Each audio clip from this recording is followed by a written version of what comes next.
بسم اللہ الرحمن الرحیم۔ السلام علیکم۔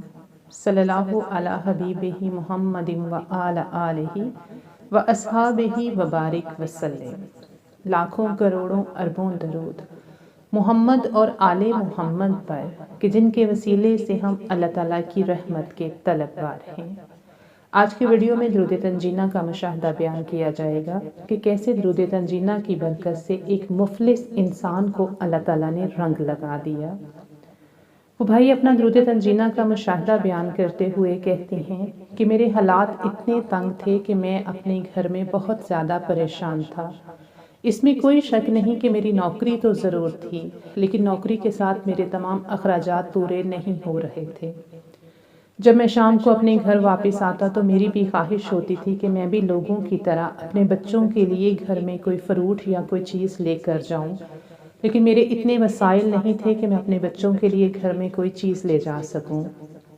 اس وجہ سے میں بہت زیادہ پریشانی میں مبتلا رہتا تھا کہ میرے بچوں کو بہت سی ایسی ضروریات تھیں کہ جو میں پوری نہیں کر پاتا تھا، لیکن ہر باپ کی طرح میری بھی یہ خواہش تھی کہ میرے گھر میں خوشحالی ہو اور میرے بچوں کو ہر وہ چیز ملے جس کی کہ وہ تمنا کرتے ہیں یا جس چیز کی ان کو خواہش ہے۔ وہ بھائی کہتے ہیں کہ ایک دن میں اسی پریشانی کے عالم میں بیٹھا ہوا تھا کہ میں ایسا کیا کروں کہ جس سے میں اپنے بچوں کی خواہشات کو پورا کر سکوں۔ تو وہ بھائی کہتے ہیں کہ میرے دل میں درود تنجینہ کا خیال آیا۔ میں نے اسی لمحے روزانہ تقریباً 500 مرتبہ درود تنجینہ پڑھنا شروع کر دیا۔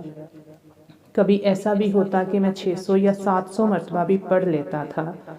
وہ بھائی کہتے ہیں جب میں نے درود تنجینہ پڑھنا شروع کر دیا تو اللہ تعالیٰ نے میرے حالات ہی بدل دیے۔ میرا وہ گھر جہاں پر کبھی فروٹ لانے کا میں سوچ بھی نہیں سکتا تھا، میرے گھر میں ہر وقت مختلف قسم کے پھلوں کے ڈھیر لگے رہتے تھے، اور میرے گھر میں ہر اس چیز کی نعمت آنا شروع ہو گئی جس کا کہ میں نے کبھی تصور بھی نہیں کیا تھا۔ اللہ تعالیٰ نے اس درود تنجینہ کی برکت سے مجھے ہر اس چیز سے نوازا جس کی میں نے خواہش کی تھی۔ اللہ تعالیٰ نے مجھے نعمتوں سے مالا مال کر دیا۔ میرے گھر میں ہر قسم کی چیزیں وافر مقدار میں آنا شروع ہو گئی، اور مجھے اس بات سے ڈر لگنے لگ گیا کہ کہیں میرے اس رزق کو نظر نہ لگ جائے، کہیں مجھ سے رزق کی بے قدری نہ ہو جائے۔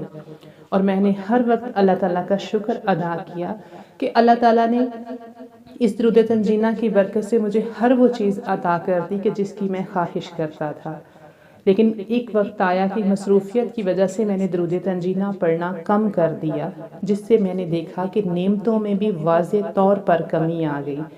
لیکن اس کے بعد میں نے درود تنجینہ پر ایک استقامت رکھی تو اللہ تعالیٰ آج مجھے اتنی نعمتوں سے نواز رہے ہیں کہ جس کا میں تصور بھی نہیں کر سکتا، اور میں جتنا اللہ تعالیٰ کا شکر ادا کروں وہ کم ہے۔